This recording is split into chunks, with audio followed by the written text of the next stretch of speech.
दुनिया बदल चुकी है। अब हर इंसान उस आखिरी जानवर में बदल जाता है जिसे उसने खाया होता है। कुछ लोगों ने ब्लैक मांबा निगल लिया और रातों रात ब्लैक ड्रैगन बन गए। उनकी लड़ने की ताकत बिल्कुल पागलपन वाली थी। कुछ लोगों ने बीफ नूडल्स खाए और वे बन गए बैल जैसे राक्षस। उनकी ताकत राक्षसी थी। और मैंने KFC ऑर्डर किया था और मैं बन गया मुर्गे के सिर वाला इंसान। मुझे बस 2 एबिलिटीज मिली, कुकड़ू कू करना और बेवकूफों की तरह नाचना। लेकिन यह ज्यादा समय तक नहीं चला। इस सर्वाइवल ऑफ द फिटेस्ट वाली बीस्ट अपोकैलिप्स में मैं बहुत ही बुरी तरह मर गया। लेकिन फिर मैंने अपनी आंखें खोली। मैं दोबारा जन्म ले चुका था।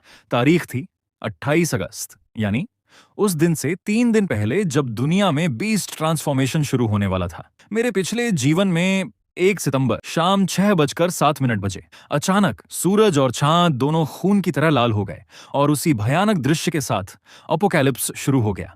वो नजारा इतना डरावना था कि लोगों की रूह तक कांप गई थी। उस समय मैंने एक ही दिन में 2 बार KFC खाया था। उस याद को सोचकर आज भी मेरा पेट मरोड़ने लगता है, क्योंकि उसके बाद मैं बन गया था मुर्गे के सिर वाला इंसान और उस अफरा तफरी में मैं ज्यादा देर तक जिंदा नहीं रह पाया। उस समय किसी को समझ ही नहीं आ रहा था कि आखिर हो क्या रहा है।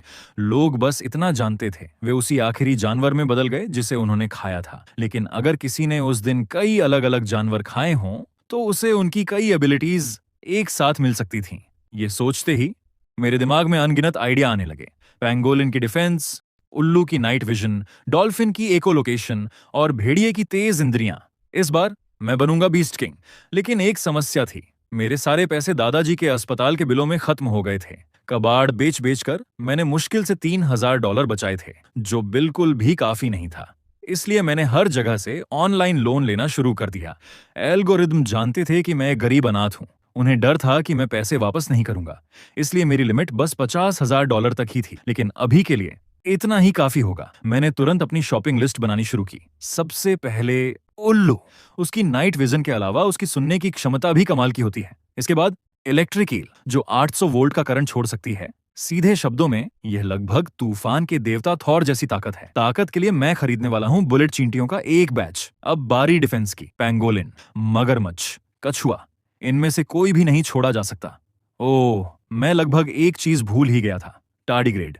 यह एक ऐसा जीव है जिसे तब तक मारना लगभग नामुमकिन है जब तक सूरज फट न जाए। यह ऐसे ऐसे खतरनाक वातावरण में भी जिंदा रह सकता है जिन्हें इंसान सोच भी नहीं सकता। इसे उबाल दो, कुचल दो, यहां तक कि अंतरिक्ष में फेंक दो, फिर भी यह जिंदा रहता है।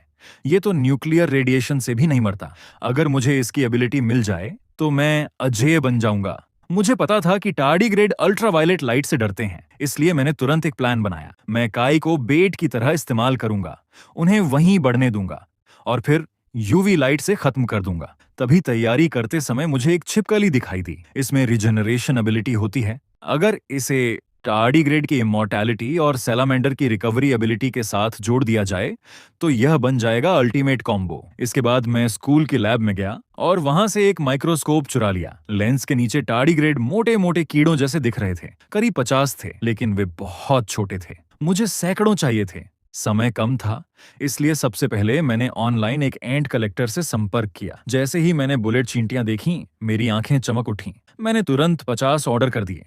हर एक की कीमत थी $400, यानी कुल $20,000। मैंने बिना झिझक पैसे ट्रांसफर कर दिए। मैंने कुछ मरी हुई चींटियां भी खरीदी।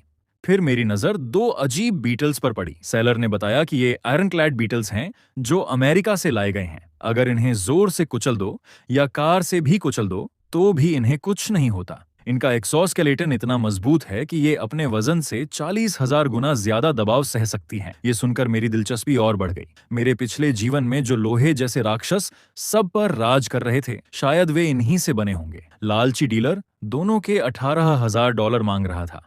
आखिरकार मोल भाव करके मैंने कीमत $15,000 कर दी। फिर मैंने उससे पूछा क्या वह किसी ऐसे इंसान को जानता है जो इलेक्ट्रिक ईल बेचता हो। उसने कुछ कॉल किए और कहा कि वह एक ईल डीलर को जानता है। मैंने बिना सोचे $10,000 और खर्च कर दिए। डीलर मन ही मन हंस रहा था। उसे लग रहा था कि उसे कोई बेवकूफ मिल गया है। लेकिन मेरा चेहरा गंभीर था, क्योंकि अपोकैलिप्स आने वाला था और उस दुनिया में पैसा सिर्फ कागज का टुकड़ा है। अब मुझे सिर्फ एक उल्लू चाहिए था। बिना नाइट विजन के रात में जीना नरक होगा, इसलिए मैं तेजी से बर्ड मार्केट में खोजने लगा। आखिरकार मुझे एक उल्लू मिल ही गया। मैंने बिना झिझक $3000 दे दिए। अब मेरे सारे इंग्रेडिएंट्स तैयार थे। मैंने तुरंत उन्हें प्रोसेस करना शुरू कर दिया। विशेषज्ञों के अनुसार लोग जिस जानवर को खाते हैं उसके मांस की बची हुई ऊर्जा शरीर के अंदर रिलीज होती है और वही ऊर्जा बीज ट्रांसफॉर्मेशन का कारण बनती है। लेकिन दोबारा जन्म लेने के बाद भी मैं अभी तक इसका असली कारण समझ नहीं पाया था। आखिरी दिन सबसे पहले मैंने अपने कीमती टार्डीग्रेड्स को चेक किया, फिर अपना बैलेंस देखा। मेरे पास सिर्फ $6000 बचे थे। मैं एक ब्लैकस्मिथ की दुकान पर गया और अपना हथियार चुना, एक भारी स्लेजहैमर। मैंने कुछ मगरमच्छ का मांस भी खरीदा और जब मैंने सैलामेंडर को देखा, मुझे पता था कि ये मेरे अमर होने की टिकट है। तभी मुझे मिस रिया का मैसेज आया। वह पूछ रही थी क्या मैंने स्कूल से माइक्रोस्कोप लिया है। लगता है मैंने स्कूल की सिक्योरिटी को कम आंका था, लेकिन मुझे अंदर से कुछ भी महसूस नहीं हुआ। मैं कई दिनों से स्कूल नहीं गया था। दादाजी की मौत के बाद मेरा पढ़ाई में बिल्कुल भी दिल नहीं लगता था। फिर भी अपने दोस्तों की चिंता देकर मैंने एक फैसला लिया। आज मैं उन्हें आखिरी बार खाना खिलाऊंगा। उधर मिस रिया भी बहुत चिंतित थीं। उन्होंने मुझे कॉल किया और मेरी हालत के बारे में पूछा। उनकी आवाज सुनकर मेरे मन में अजीब सी भावनाएं उठने लगीं। मेरे पिछले जीवन में इस नर्म दिल और खूबसूरत टीचर ने अपने छात्रों को बचाने के लिए अपने ही शरीर को ढाल बना लिया था और अंत में वह एक दुखद मौत मारी गईं। उस समय उन्होंने पोर्क खाया था और वह बन गई थीं स्वर के चेहरे वाली इंसान। ये याद आते ही मैं तुरंत उन पर चिल्लाता हूँ, कोई भी पोर्क मत खाना, यही मेरे लिए तुम्हारी सबसे बड़ी मदद होगी। मेरी बात सुनकर वह हैरान हो जाती है। तब मैं बहाना बनाकर कहता हूँ कि स्वाइन फ्लू और बर्ड फ्लू फैल रहा है। उन्हें चेतावनी देने के बाद मैं अपने इंग्रेडिएंट्स पकाना शुरू करता हूँ। मैं चींटियों को उबालता हूँ और उन्हें चॉकलेट में मिलाता हूँ। कठोर बीटल्स को मैं ओवन में डाल देता हूँ जब तक कि वे कुरकुरे ना हो जाएं। इन सारे अजीब इंग्रेडिएंट्स को मैं किसी तरह एक खाने जैसी चीज में बदल देता हूँ, लेकिन मुझे इसे खाने की कोई जल्दी नहीं है। इसके बजाय मैं एक रेस्टोरेंट में जाता हूँ और वहां ब्रैज रैबिट हेड की 7 प्लेट ऑर्डर करता हूँ। खरगोश की फुर्ती और नाइट विजन मेरे दोस्तों के जीवित रहने की संभावना बढ़ा देगी। मेरे क्लासमेट्स सभी मेरे स्कूल छोड़ने को लेकर चिंतित हैं। मिस रिया खास तौर पर बहुत उदास दिख रही हैं, लेकिन मेरी जिद के आगे वे लोग मुझे मनाना छोड़ देते हैं और हम सब आखिरी बार साथ बैठकर खाना खाते हैं। मेरे पिछले जीवन में हम में से ज्यादातर मर गए थे। एक तरह से ये सच में हमारा आखिरी अलविदा है। मैं माहौल हल्का करने की कोशिश करता हूँ। चलो सब लोग खाना शुरू करो, इतना उदास मत बनो। मेरी व्यवस्था के अनुसार सब लोग खरगोश का मांस खाते हैं और अंत में मैं उन्हें चींटियों वाली चॉकलेट डेजर्ट के रूप में देता हूँ। अब मेरे दोस्त खुद को बचा सकेंगे। अब बस 2 घंटे बचे हैं और अब समय है मेरी दावत का। चलो इसे शुरू करते हैं। रीजनरेशन एबिलिटी पाने के लिए चाहे ये कितना भी घिनौना क्यों ना हो, मुझे सब कुछ निगलना ही होगा। इस उल्टी जैसा लगने वाला खाना जबरदस्ती खाने के बाद मैं पूरी तरह थक चुका हूँ। ट्रांसफॉर्मेशन होने में अभी भी 1 घंटा बाकी है, लेकिन मेरा पेट भयानक दर्द से तड़प रहा है। मेरे पिछले जीवन में दोपहर 3 बजे के बाद हर इंसान को तेज दर्द महसूस होने लगा था, लेकिन अभी यह आपदा नहीं है, ये तो फूड पॉइजनिंग है। इतनी सारी योजना बनाने के बाद भी मैं यह बात भूल गया था, लेकिन अगर मैं बस थोड़ा और सहन कर लूं और रीजनरेशन एबिलिटी मिल जाए तो मैं बच जाऊंगा। धीरे धीरे ये दर्द भरा इंतजार आगे बढ़ता है और तभी सूरज फिर से खून जैसा लाल हो जाता है। बिल्कुल मेरे पिछले जीवन की तरह आपदा आ चुकी है। दर्द ठीक समय पर शुरू हो जाता है। मेरी चीखों के बीच मेरे शरीर का हर हिस्सा अकल्पनीय बदलावों से गुजरने लगता है। जब मैं बेहोशी से जागता हूं तो दर्द गायब हो चुका होता है, लेकिन मेरे शरीर की हर कोशिका जैसे फटकर दोबारा बन रही हो। मेरी पीठ तेजी से ऐंठने लगती है, मेरे हाथों और पैरों की नसें फूल जाती हैं, मेरी 5 इंद्रियां धीरे धीरे धुंधली होने लगती हैं और मुझे अपने दादाजी का चेहरा दिखाई देता है। क्या दोबारा जन्म लेने के बाद भी मैं शुरुआत में ही मरने वाला हूँ? उधर पूरी दुनिया में भयानक बदलाव हो रहे हैं। लोग यकीन ही नहीं कर पा रहे कि वे राक्षस बन चुके हैं। पूरी दुनिया अराजकता में डूब चुकी है। मिस रिया जब जागती हैं तो उन्हें पता चलता है कि उनका चेहरा खरगोश के फर से ढक चुका है। तभी जमीन के नीचे से एक भूकंप जैसी गर्जना सुनाई देती है और अगले ही पल एक भयंकर विस्फोट होता है। धुआं तेजी से कमरे में भर जाता है, जिससे ऑटोमेटिक स्प्रिंकलर सिस्टम चालू हो जाता है। ऊपर से पानी बारिश की तरह गिरने लगता है। मेरी शक्ल में ज्यादा बदलाव नहीं हुआ है, लेकिन जैसे ही पानी मेरी मांसपेशियों को छूता है वे लोहे के कवच की तरह कठोर हो जाती हैं। मेरे चेहरे पर कभी कभी मछली के पंख उभर आते हैं। टार्डीग्रेड की अमृता ने मुझे मौत से बचा लिया। इस समय मेरी नजर और सुनने की शक्ति अविश्वसनीय रूप से तेज हो चुकी है। भयानक भूख मुझे मजबूर कर देती है कि मैं अपने बिस्तर के पास रखे सारे स्नैक्स खा जाऊं। मेरा शरीर पूरी तरह थका हुआ महसूस कर रहा है, लेकिन फिर भी मेरा अभी कमजोर शरीर टाइटेनियम के दरवाजे के फ्रेम को कागज की तरह फाड़ सकता है। बुलेट चींटियों की ताकत सच में कमाल की है। अब मैं इलेक्ट्रिक ईल की शक्ति आजमाने के लिए उत्साहित हूँ, लेकिन मैं जो भी करता हूँ कोई भी करंट नहीं निकलता। तभी बाहर के कॉरिडोर में आग भड़क उठती है। आग बहुत भयानक है। ये पहले ही फ्लैशओवर कंडीशन तक पहुंच चुकी है। मैं दरवाजा खोलकर बाहर झांकता हूँ। बाहर हर तरफ आग का समंदर है। हवा जलती हुई गर्म है। मैं सोचने लगता हूँ, क्या मुझे 16वीं मंजिल से कूद जाना चाहिए? इसके बाद मैं छत पर लगी स्काईलाइट तोड़ देता हूँ। तभी अचानक मेरे शरीर की मांसपेशियां जोर जोर से हिलने लगती हैं। अब सब कुछ किस्मत पर दांव लगाने का समय है। मैं कूद जाता हूँ और उसी निर्णायक पल में मेरी पीठ से ब्लेड जैसे पंख निकल आते हैं। मैं हवा में एक विशाल पक्षी की तरह उड़ने लगता हूँ। ये देख मेरे चेहरे पर एक बड़ी मुस्कान आ जाती है। ये तो कमाल है। इस जीवन में आसमान भी मेरा है और जमीन भी। मैं एक खुले इलाके में उतरता हूँ और नीचे की स्थिति देखने लगता हूँ। लोग मेरे खतरनाक रूप को देखकर दंग रह जाते हैं। कोई चिल्लाता है, ये तो चलता फिरता मेका रोबोट लगता है, क्या ये भी ट्रांसफॉर्म हुआ है? ये इतना कूल क्यों दिख रहा है? दूसरा आदमी अपने पंख देखकर कहता है, इसके सामने तो मेरे पंख मुर्गे के पंख जैसे लग रहे हैं। ये सुनकर मैं अपने पंख समेट लेता हूँ। उड़ने में लगी भारी ऊर्जा की वजह से मैं हांफने लगता हूँ। मुझे जल्दी ऊर्जा भरनी होगी। उधर शहर के दूसरे हिस्से में शक्तिशाली बीस्ट ह्यूमन कमजोर लोगों का कत्लेआम कर रहे हैं। म्यूटेंट जानवर अकेले नागरिकों पर हमला कर रहे हैं। मैं अपना स्लेजहैमर उठाकर एक सुपरमार्केट की ओर बढ़ता हूँ। तभी मेरे सामने एक मोटा तगड़ा सुअर चेहरे वाला इंसान आ जाता है। वह मुझे घूरते हुए कहता है, बाहर सब जगह तबाही मची है, लेकिन तुम अभी भी इंसान जैसे क्यों दिख रहे हो? मैं उसे कोई जवाब नहीं देता। मैं बस उसके हाथ से भुना हुआ बतख छीन लेता हूँ और उसे पागलों की तरह खाने लगता हूँ। ये देखकर सुअर चेहरे वाला आदमी गुस्से से आग बबूला हो जाता है। वह चिल्लाता है, मेरा खाना छीनकर खाना चाहता है? मरने का शौक है क्या? और वह मुझ पर एक जोरदार मुक्के से हमला करता है, लेकिन मैं उसके गेंद जैसे पेट पर एक लात मारता हूँ। मेरी लात की भयानक ताकत से वह दर्जनों फीट दूर जा गिरता है। इतना जोरदार वार खाने के बाद भी उसे अपनी औकात समझ नहीं आती। वह फिर भी चिल्लाते हुए कहता है कि वह मुझे मार डालेगा। जैसे ही मुझे उसके मारने के इरादे का एहसास होता है, मेरे शरीर की शक्ति अचानक फट पड़ती है। मेरे सिर से दानव जैसे सींग उगाते हैं। अब जाकर वह स्वर चेहरे वाला आदमी डर जाता है। उसे समझ आ जाता है कि मैं एक बेहद खतरनाक राक्षस हूँ। वह तुरंत भीख मांगने लगता है, लेकिन मैं उसे छोड़ने वाला नहीं हूँ। मैं शांत आवाज में कहता हूँ, घबराओ मत, ये तो बस जरूरी डेटा कलेक्शन है। और अगले ही पल मैं एक हथौड़े के वार से उसे नरक का रास्ता दिखा देता हूँ। इसके बाद मैं उसके पेट से एक बीस्ट कोर निकालता हूँ। उसकी ऊर्जा की शुद्धता कुछ खास नहीं लगती, लेकिन फिर भी मैं बिना हिचकिचाए उसे निगल जाता हूँ, क्योंकि इस अपोकैलिप्स में सिर्फ ताकतवर ही जिंदा रहते हैं। सुअर चेहरे वाले आदमी से निपटने के बाद मैं सुपरमार्केट में पेट भरकर खाता पीता हूँ। जाने से पहले मैं कुछ खाना अपने साथ भी पैक कर लेता हूँ। अभी मेरे लिए बहुत ज्यादा ऊर्जा खर्च करना सही नहीं है। मेरे लिए 30% ताकत बनाए रखना ही काफी है। जब लोग मुझे एक घड़ी की दुकान तोड़ते हुए देखते हैं तो वे भी लूटपाट शुरू कर देते हैं, लेकिन मुझे पता है इस अपोकैलिप्स में जल्द ही सोने की कीमत बिस्किट से भी कम हो जाएगी।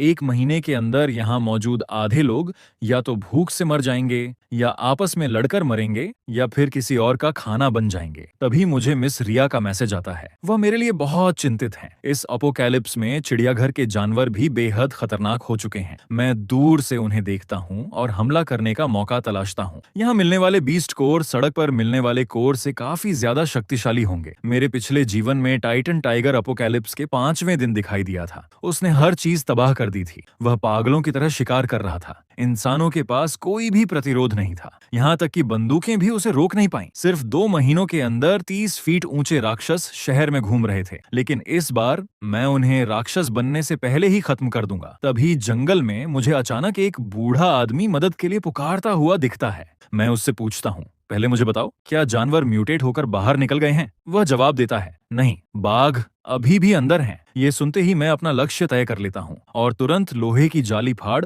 चिड़ियाघर के अंदर जाता हूँ। तभी एक म्यूटेटेड वुल्फ मैन मेरी ओर दौड़ता है। मैं बस एक हथौड़े के वार से उसे दूर उछाल देता हूँ। तभी पीछे से नुकीले दांत वाला बंदर मुझ पर हमला करता है। वह मुझे एक मुक्का मारता है, लेकिन मुझे जरा भी चोट नहीं लगती। मैं गुस्से से कहता हूँ, छुपकर हमला करने की हिम्मत कैसे हुई, और उसे जमीन पर पटक देता हूँ। जब मैं पीछे मुड़कर देखता हूँ तो पता चलता है कि पूरा चिड़ियाघर म्यूटेटेड बंदरों से भरा हुआ है। लेकिन मेरे लिए वे सब बस कचरा हैं। मैं एक एक करके हर बंदर को हथौड़े से गिरा देता हूँ और भी कई बंदर बेवकूफों की तरह मेरी ओर दौड़ते हैं, लेकिन कोई भी मेरे एक वार को भी सहन नहीं कर पाता। कुछ ही देर में मैंने काफी सारे बीस्ट कोर इकट्ठा कर लिए। इनकी क्वालिटी ठीक ठाक है और इनकी ताकत मेरे शरीर के साथ अच्छी तरह मेल खा रही है। जब मैं इन्हें अवशोषित करता हूँ तो मुझे अपनी रीढ़ की हड्डी के पास एक अजीब ऊर्जा महसूस होती है। क्या यह पूंछ उगने की शुरुआत है? मैं तुरंत पूरी ताकत से इसे रोकने की कोशिश करता हूँ क्योंकि पूंछ एक कमजोरी बन सकती है। मैं पसीने से भीग जाता हूँ, लेकिन आखिरकार मैं इसे दबाने में सफल हो जाता हूँ। अभी मेरे शरीर की ऊर्जा बहुत ज्यादा ताकतवर है और मेरा मानसिक नियंत्रण इसके साथ तालमेल नहीं बिठा पा रहा। शायद जानवरों के दिमाग खाने से मेरा नियंत्रण बेहतर हो सकता है। इसी बीच मुझे एक अजीब दृश्य दिखाई देता है। एक सफेद बाघ और एक विशाल हनी बैजर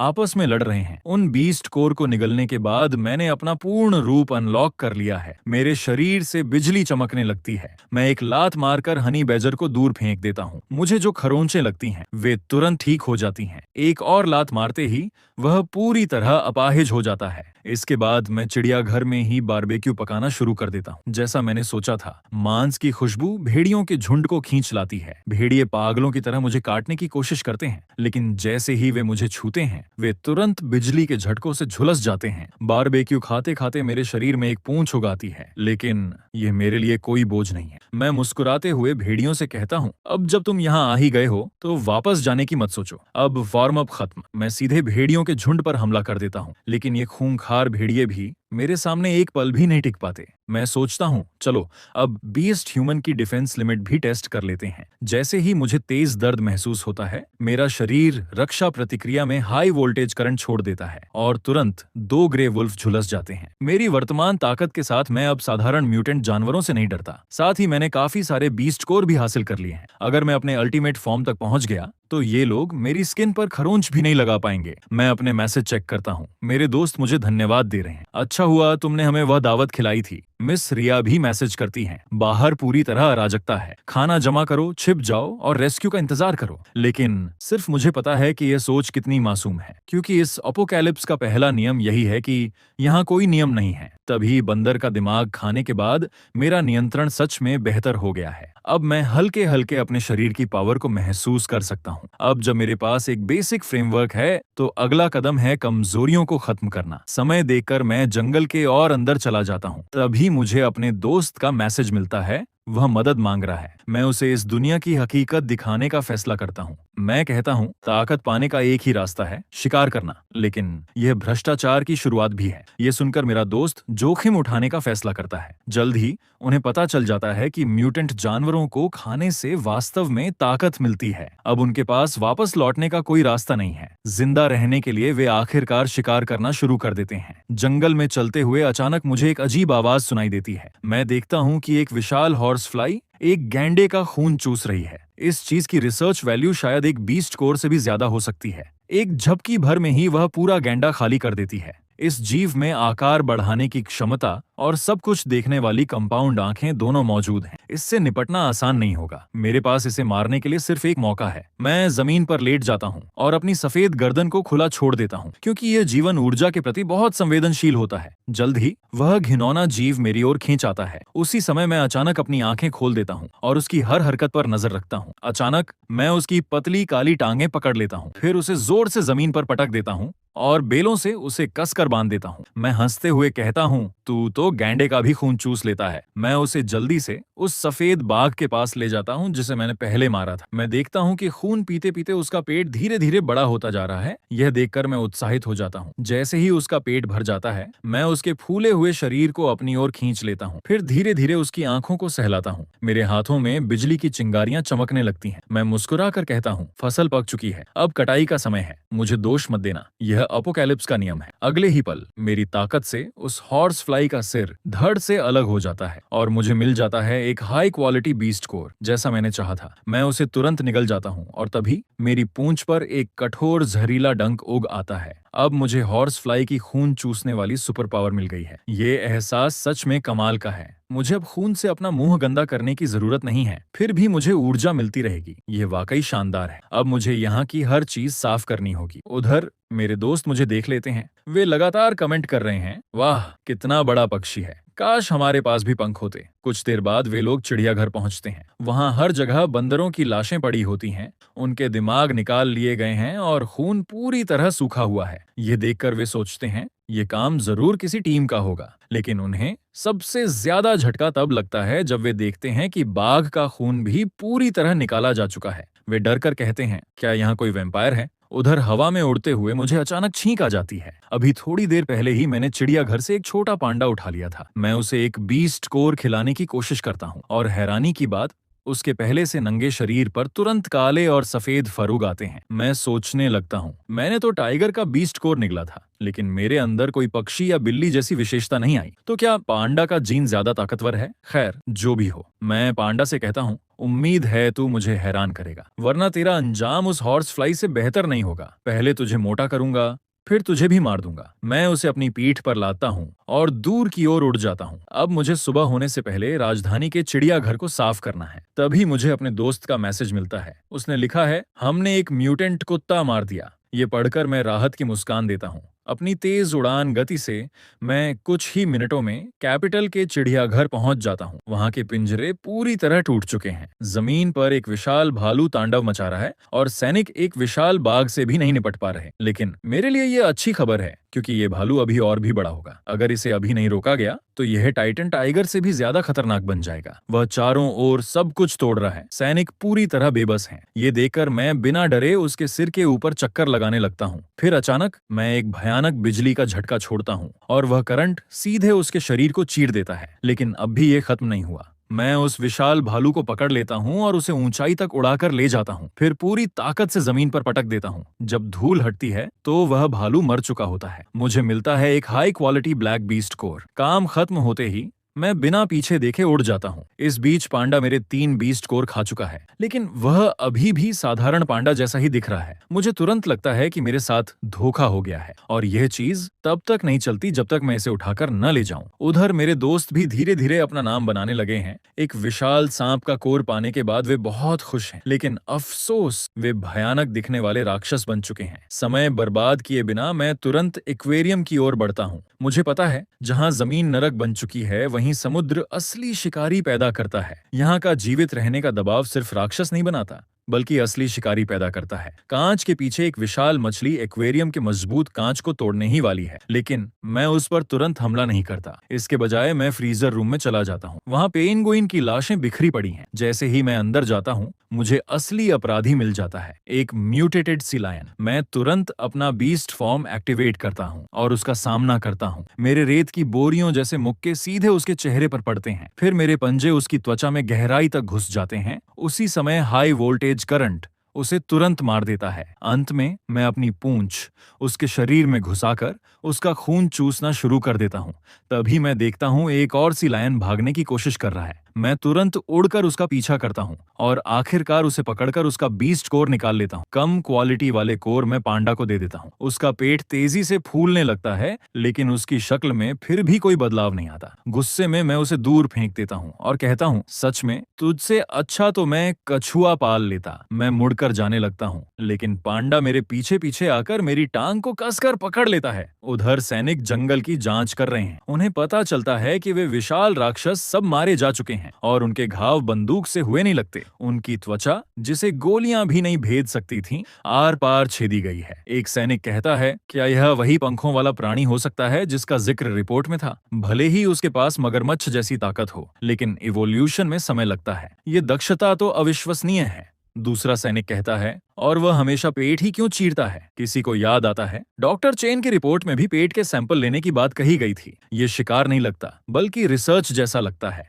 ये सोचकर सैनिक भी एक म्यूटेंट बैल पकड़ लेते हैं और उसे काट कर जांच करते हैं। जब वे उसका पेट खोलते हैं तो उन्हें सच में एक सुनहरा बीस्ट कोर मिलता है। कप्तान बिना सोचे उसे तुरंत निगल लेता है और अगले ही पल उसके शरीर में भयानक ऊर्जा दौड़ने लगती है। कप्तान को आखिरकार डॉक्टर चेन की चाल समझ में आ जाती करती है। उसने उन्हें बीस्ट कोर का राज नहीं बताया, बल्कि उन्हें म्यूटेंट जानवरों से लड़ने के लिए भेजा और कोर उसे जमा कराने के लिए कहा। तो अपोकैलिप्स के बाद मानव स्वभाव इतना टेढ़ा हो जाता है। ये सोचकर कप्तान फैसला करता है कि वह अपनी टीम को लेकर सबसे पहले एक्वेरियम के बीस्ट कोर हासिल करेगा। लेकिन उसे यह नहीं पता कि मैं पहले ही पूरे एक्वेरियम का सफाया कर चुका हूँ और काफी दौलत जमा कर चुका हूँ। आखिरकार पांडा को साथ लेकर मैं रिसर्च रूम में पहुंचता हूँ और उस प्यारी जेलीफिश को थोड़ी इलेक्ट्रोथेरेपी देता हूँ। यहाँ से सब कुछ लूटने के बाद मैं जाने ही वाला था कि तभी मुझे बाहर सैनिकों की आवाजें सुनाई देती हैं। नीचे झांक कर देखता हूँ, वे अंदर घुसने ही वाले हैं। लेकिन मुझे जरा भी चिंता नहीं है, क्योंकि यहाँ अभी भी 2 जगहें बाकी हैं। पहली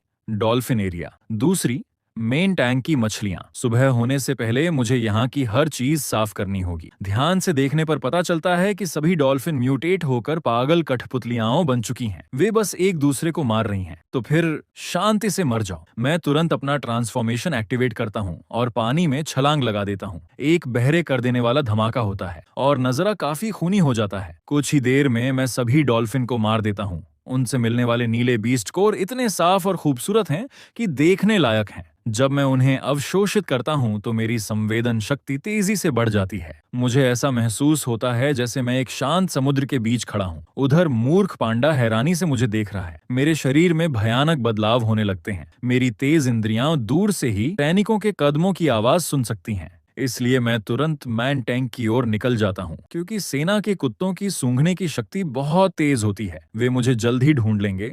मुझे जल्दी करनी होगी। जैसा मैंने सोचा था, सेना जल्दी ही मेरा रास्ता रोक लेती है। मजबूर होकर मैं धीरे धीरे बाहर आता हूँ। मेरे साथ पांडा भी है। मैं हाथ उठाकर कहता हूँ, गोली मत चलाओ दोस्तों, मैं अच्छे लोगों में से हूँ। कप्तान मुझे शक भरी नजरों से देखता है। वह पूछता है, क्या तुमने म्यूटेंट जानवरों को काट कर देखा है? मैं तुरंत इनकार कर देता हूँ। मैंने नहीं, ये सब पांडा ने किया है। सैनिक हंसते हैं। क्या मजाक कर रहे हो? कप्तान कहता है, तुम्हारी शांति ही तुम्हें बेनकाब कर रही है। सच बताओ, क्या तुम्हें जानवरों के अंदर मौजूद बीस्ट कोर के बारे में पता है, जो इंसानों को म्यूटेट करके और ताकतवर बना सकते हैं? इसीलिए तुम खास तौर पर उनके पेट चीरते थे। मैं हल्की मुस्कान के साथ अपना बैग खोलता हूँ और कहता हूँ, क्या ये कोर खाए भी जा सकते हैं? तो मैंने तो 100-200 इकट्ठा कर लिए। तो क्या इसका मतलब मैं अब अजेय हूँ? मेरी बात खत्म भी नहीं होती कि अचानक गोलियों की बारिश शुरू हो जाती है। लेकिन वे मेरी त्वचा को जरा भी नुकसान नहीं पहुंचा पाती। मेरी ओर फेंका गया लोहे का जाल मैं आसानी से फाड़ देता हूँ। मैं जमीन से एक गोली उठाता हूँ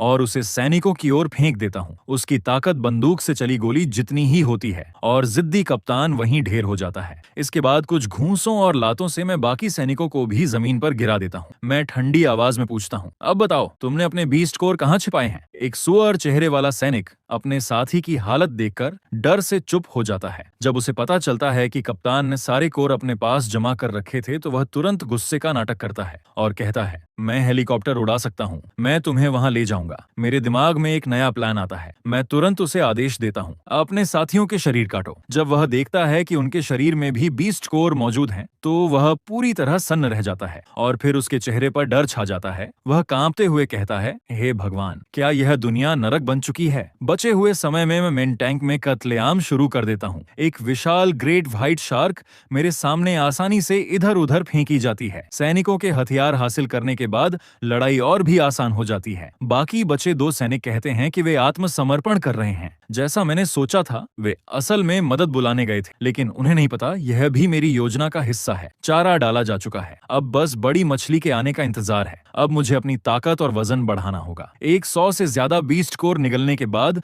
मेरा पूर्ण रूप एक भयानक दानव राजा जैसा हो गया है। लेकिन फिर भी मैं सावधान रहता हूँ, क्योंकि मुझे पूरा मेन टैंक खाली करना है। एक म्यूटेटेड विशाल शार्क सीधे मेरी ओर हमला करती है। मैं मुस्कुराकर कहता हूँ, मेरे हाई वोल्टेज को नमस्ते कहो। अब जब मैं मुक्का मारता हूँ, तो चाहे उसकी त्वचा कितनी भी मोटी हो, वह आर पार छिद जाती है और फिर शुरू होता है खून से ऊर्जा भरने का आनंद। कुछ ही देर में मैं पूरा मेन टैंक साफ कर देता हूँ और अब मेरे पास बीस्ट कोर का एक विशाल ढेर है। मैं पांडा को देखकर कहता हूँ, कमाल है, मेहनत सिर्फ मैं कर रहा हूँ, ये पांडा कुछ भी नहीं करता। अब तक तो कोई सुअर भी काटने लायक मोटा हो जाता। अगर आज भी तूने ग्रोथ नहीं दिखाई तो मैं तुझे पकाकर खा जाऊंगा। इसके बाद मैं उसे लेकर शहर की एक ऊंची इमारत की छत पर पहुंचता हूँ। मैं उससे कहता हूँ, यहीं रहना, कहीं मत जाना, वरना रात का खाना तू ही बनेगा। फिर मैं सीधे सेना के अड्डे की ओर उड़ जाता हूँ। मुझे देखते ही एक बैल चेहरे वाला सैनिक अलार्म बजा देता है और सैनिक मुझे घेर लेते हैं, लेकिन तभी उनका कप्तान उन्हें रोक देता है। वह कहता है, दोस्त तुम गलत समझ रहे हो,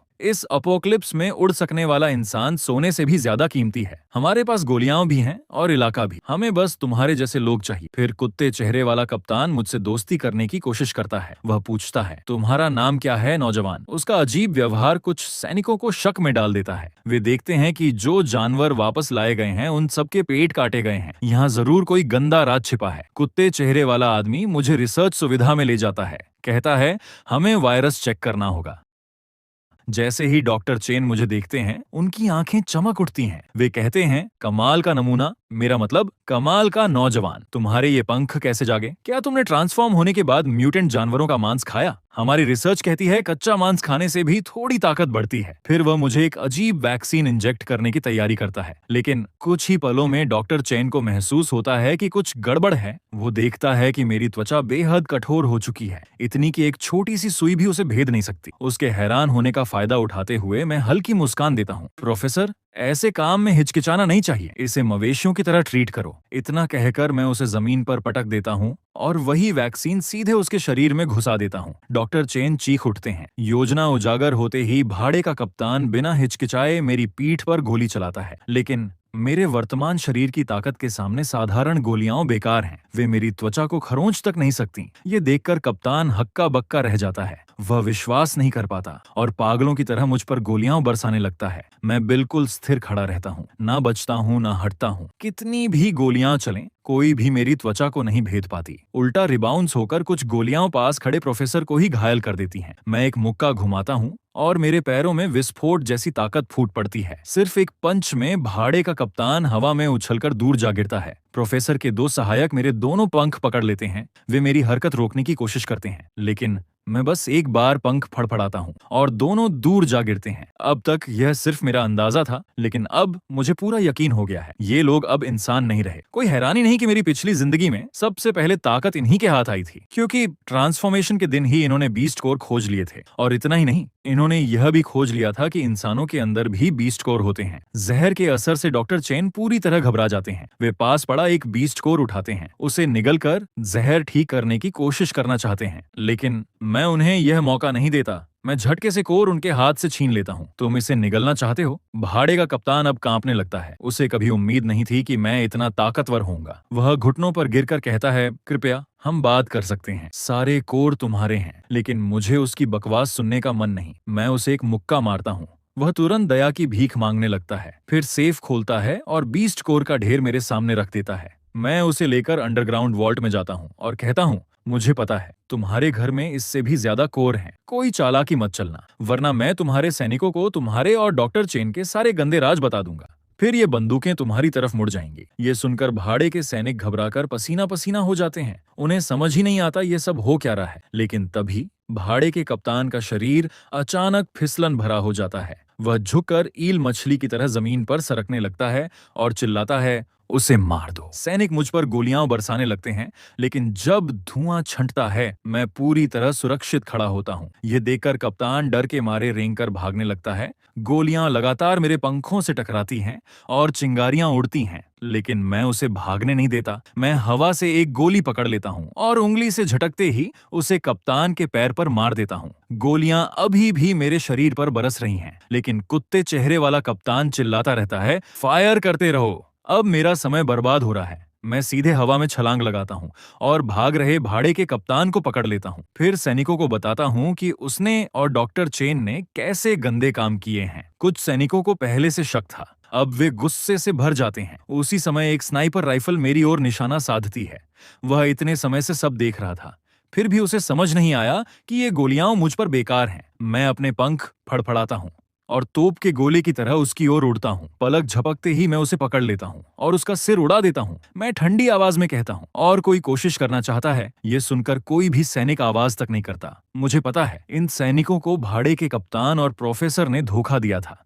सबसे घिनौनी बात यह थी कि प्रोफेसर ने जानबूझकर कहा था कि बीस्ट कोर जहरीले होते हैं और उन्हें केंद्रीय प्रोसेसिंग के लिए जमा करना चाहिए। अब सब समझकर सैनिक पछताने लगते हैं, लेकिन भाड़े का कप्तान यह जानकर सफेद पड़ जाता है कि उसका अंत आ गया है। बाद में मैं अंडरग्राउंड वॉल्ट से सारे बीस्ट कोर ले लेता हूँ, फिर एक मुट्ठी कोर कप्तान की लाश पर रख देता हूँ और कहता हूँ, अगली जिंदगी में अपने भाइयों के साथ बांटना याद रखना। इसके बाद मैं पूछता हूँ, किसी को कुत्ते के घोंसले का पता है जो मुझे खजाने की जगह बताएगा? ये 14 कोर उसके हैं। एक सुअर चेहरे वाला आदमी स्वयं सेवा करता है। वह मुझे पहाड़ की चोटी पर बने विला तक ले जाता है। अंदर कदम रखते ही मैं देखता हूँ वहां लाशों का ढेर लगा है, लेकिन कोई दांत या पंजों के निशान नहीं। ये काम किसी इंसान का है। बाथरूम में मैं देखता हूँ कि एक गोरिल्ला मैन एक लड़की के साथ जबरदस्ती कर रहा है। मैं पिगफेस से पूछता हूँ, क्या यह भाड़े के कप्तान का बेटा है? गोरिल्ला मैन हमें देख लेता है और तिरस्कार से हंसता है। ओह, एक पंखों वाला अजीब प्राणी।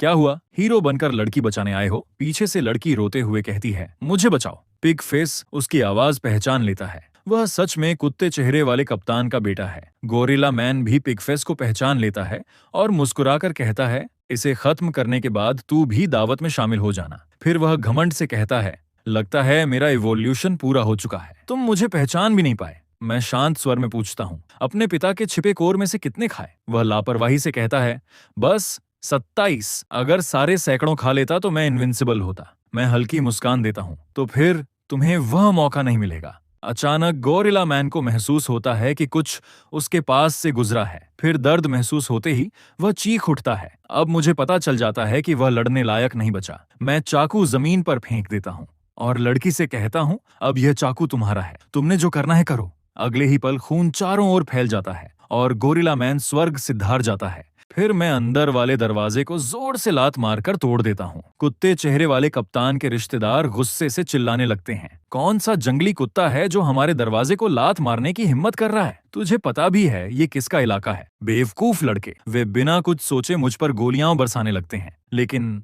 गोलियां मेरे शरीर से टकराकर ऐसी आवाज करती हैं जैसे लोहे की प्लेट से टकराई हों। ये देखकर सब लोग स्तब्ध रह जाते हैं। मैं ठंडी आवाज में कहता हूँ, जैसा बाप वैसा बेटा। तुम लोगों को मारने में मुझे जरा भी अपराध बोध नहीं होगा। कुछ ही पलों में मैं सभी को जमीन पर गिरा देता हूँ। फिर मैं बाहर से अंदर आती उस लड़की की ओर देखता हूँ और कहता हूँ, अब ये सब तुम्हारे हैं। उसकी आंखों में आंसू हैं, लेकिन उनमें जलती हुई नफरत भी है। आखिरकार मैं उनके वेयर हाउस तक पहुंचता हूँ। अंदर जाकर देखता हूँ वहां अनगिनत बीस्ट कोर पड़े हैं। तभी मुझे समझ आता है, मेरी पिछली जिंदगी में जिनके पास हथियार थे उनके पास हमेशा सबसे ज्यादा ताकत क्यों थी। ये जगह एक विशाल हॉल जैसी है। मैं लड़की से कहता हूँ, याद रखो, उन लोगों के शरीर में भी बीस्ट कोर हैं, उन्हें निकालो और निकल जाओ। जिंदा रहने का यही एक मौका है। वह बिना हिचकिचाए खोर निकल जाती है। उस पल से मेरी नजरों में सिर्फ 2 चीजें रह गई हैं, ताकत हासिल करना और कत्लेआम। ये सब देखकर पिग फेस आदमी कांपने लगता है, क्योंकि इस नरभक्षी दुनिया में लोग धीरे धीरे इंसान रहे ही नहीं जाते। सब खत्म करने के बाद मैं तुरंत पांडा को ढूंढने वापस लौटता हूँ, लेकिन जब मैं छत पर पहुंचता हूँ तो पांडा गायब होता है। दीवार पर गहरे पंजों के निशान देखकर मेरे मन में एक बुरा ख्याल आता है। मैं बुदबुदाता हूँ, बच्चे पालना सच में बहुत झंझट का काम है। मैं तुरंत उजड़े हुए शहर के ऊपर उड़ने लगता हूँ और पांडा को ढूंढते हुए लगातार उसका नाम पुकारता हूँ। खंडहरों में छिपे शरणार्थी मुझे देखकर सोचते हैं कि मैं पागल हो गया हूँ, लेकिन मेरी आवाज कुछ और ही चीजों को आकर्षित कर लेती है। अचानक एक ताकतवर म्यूटेंट कुत्ता मेरी ओर दौड़ता है। उसके हमले के सामने मैं जरा भी नहीं बचता। बस एक बिजली का झटका और वह तुरंत भुनकर मर जाता है। मैं उस पांडा को ढूंढता रहता हूँ जिसने अनगिनत बीस्ट कोर खा लिए थे। तभी एक अंधेरी गुफा में अचानक अनगिनत हरी चमकती आंखें दिखाई देती हैं। मेरी शक्तिशाली संवेदन शक्ति महसूस करती है कि कोई मुझे छिपकर देख रहा है। मैं एक बिजली का झटका छोड़ता हूँ और पास का एक मेंढक जैसा म्यूटेंट आदमी तुरंत जमीन पर गिर जाता है, लेकिन मैं उसे नजरअंदाज कर देता हूँ क्योंकि मुझे सिर्फ पांडा को ढूंढना है। मैं फिर उसका नाम चिल्लाता हूँ और कहता हूँ, वापस आ जाओ। जैसे ही मेरी आवाज गूंजती है, अचानक एक विशाल भालू तेजी से मेरी ओर दौड़ता हुआ आता है। दोस्तों, अगर इसका नेक्स्ट पार्ट चाहिए तो चैनल को सब्सक्राइब कर बस एक रेड हार्ट कमेंट कर दो। लेकिन जाने से पहले मैं तुम सभी से एक छोटी सी बात करना चाहता हूँ। इस चैनल को बनाने का मेरा मेन मोटिव इंडिया की अपनी एक शानदार मैनवा बनाने का है। इसलिए मैंने 4 अलग अलग टॉपिक्स चुने हैं और उनमें से किसी एक पर मैं अपनी मैनवा स्टोरी लिखने वाला हूँ। इसलिए मैंने अपने चैनल के कम्युनिटी सेक्शन में एक पोस्ट डाली है जिसमें 4 ऑप्शंस दिए हुए हैं। बस 1 मिनट निकालकर वहां जाकर वोट जरूर करना, ताकि मुझे एक क्लियर आइडिया मिल सके कि तुम्हें किस तरह की मनहवा सबसे ज्यादा पसंद है। और हाँ, जाने से पहले चैनल को सब्सक्राइब जरूर कर लेना, क्योंकि पता नहीं यूट्यूब आज तुम्हें मेरी वीडियो सजेस्ट कर रहा है, लेकिन कल करे या ना करे। इसलिए सब्सक्राइब करके रोज 1 मिनट चैनल को विजिट जरूर कर लेना, क्योंकि मैं इसके रिगार्डिंग हर रोज एक कम्युनिटी पोस्ट करूंगा, तो सब्सक्राइब जरूर कर लेना। धन्यवाद।